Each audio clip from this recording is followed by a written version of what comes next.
অবশ্যই মেনে নিবে আমরা আশা করছি। আমরা চাই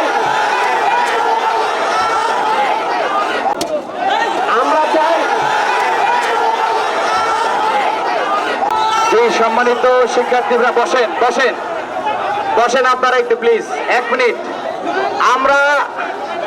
আমরা রাজশাহী বিশ্ববিদ্যালয়ে শিক্ষার্থীদেরকে বলতে চাই, ঢাকা বিশ্ববিদ্যালয়ে ডাকসু নির্বাচন সেখানে ইতিমধ্যে আর মাত্র 9 দিনের মধ্যে অনুষ্ঠিত হতে যাচ্ছে।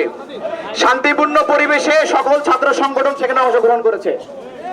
জাহাঙ্গীরনগর বিশ্ববিদ্যালয়ে আগামী 11 তারিখে নির্বাচন। জাহাঙ্গীরনগর বিশ্ববিদ্যালয়ে খুব শান্তিপূর্ণ নির্বাচন হচ্ছে। আজকে আমরা ইসলামী ছাত্র শিবির মনোনয়ন উত্তোলনের লাস্ট ডেট, সে উপলক্ষে একজন এই বিশ্ববিদ্যালয়ের শিক্ষার্থী হিসাবে, সাবেক শিক্ষার্থী হিসেবে আমরা এখানে এসেছি। ইসলামী ছাত্র শিবিরের পক্ষ থেকে আমরা মনোনয়ন উত্তোলন করব। কিন্তু আমরা দেখেছি এর আগে বিশ্ববিদ্যালয়ে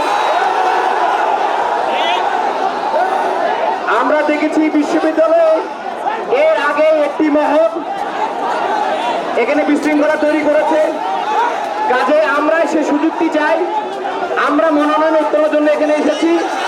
মনোনয়ন জমা নিয়ে উত্তোলন করে এখান থেকে আমরা চলে যাব। এই জন্য আমরা অনুরোধ করতে চাই যে আপনারা যে আন্দোলন চালিয়ে যাচ্ছেন, এই যৌক্তিক আন্দোলন সবার অধিকার রয়েছে এবং সবাই আন্দোলন করার অধিকার এখানে রয়েছে। আপনারা আন্দোলন অবশ্যই করবেন। আপনাদের প্রত্যেক যৌক্তিক দাবি প্রশাসন অবশ্যই মেনে নিবে আমরা আশা করছি। আমরা চাই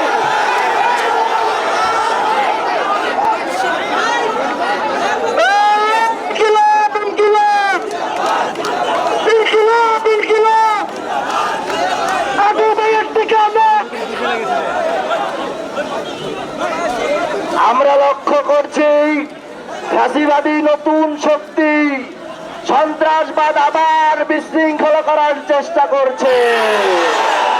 তারা এই বিশ্ববিদ্যালয়ে সাধারণ শিক্ষার্থীদের ন্যায্য অধিকার এবং সর্বোচ্চ সুবিধার প্ল্যাটফর্ম বাস্তবায়িত হতে দিতে চায় না।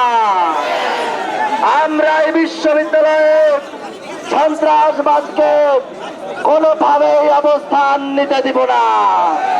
আমরা আজকে এখানে অবস্থান